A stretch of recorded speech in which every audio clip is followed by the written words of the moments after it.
Now I'm going to talk a bit about tension and getting correct tension. When you get a new long arm, it's the first thing that, at least the first thing that I struggled with was getting the tension correct.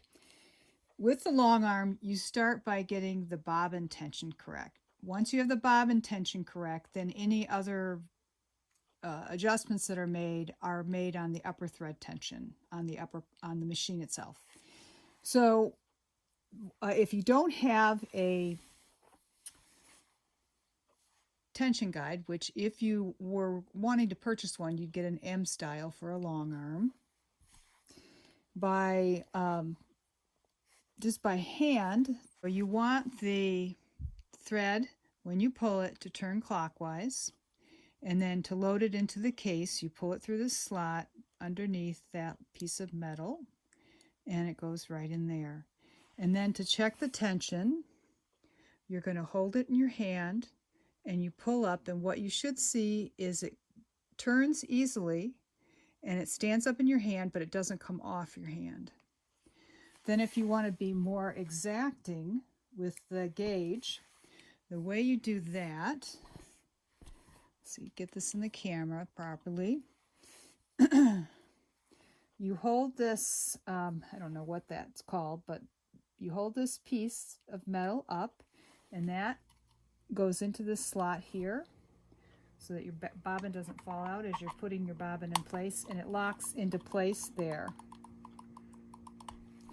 And then the thread goes underneath this wheel, around that wheel, comes down in this slot here, and then when you pull, a nice steady pull, you'll see what your pressure is. So my pressure right now is right around 200, which I'm using so fine thread in my bobbin, and on the manufacturer's website for that weight of thread that they recommend 170 to 200.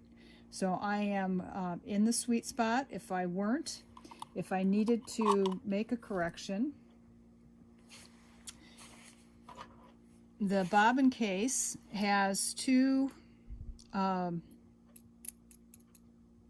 screws, and you're going to adjust the black larger screw to adjust the tension, and it's lefty loosey, righty tighty.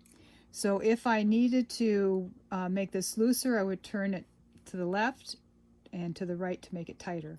And when you make your adjustments, you make very small adjustments, kind of like minutes on a clock face. You don't turn it very much, and then you retest it. Then if you're still having tension difficulties, it's probably your upper tension. And what you'll see is if your upper tension on the top, on your top thread, on your quilter is too tight, you're going to see the bobbin thread being pulled up. And if it's too loose on the bottom, you'll see the top thread on the bottom of your quilt looping. So you want the tension is basically this yin-yang pulling dynamic where you want them to meet in the middle, and so you see a nice stitch on the top and a nice stitch on the bottom. And then if you do need to adjust your tension on the top, that's adjusted on the tension dial like most sewing machines.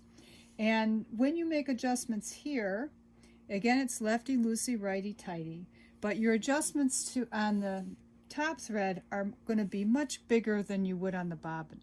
If I were thinking that I needed to make this really tight or much tighter or a little bit tighter, I would turn this probably from 12 o'clock to 6 o'clock and then retry it.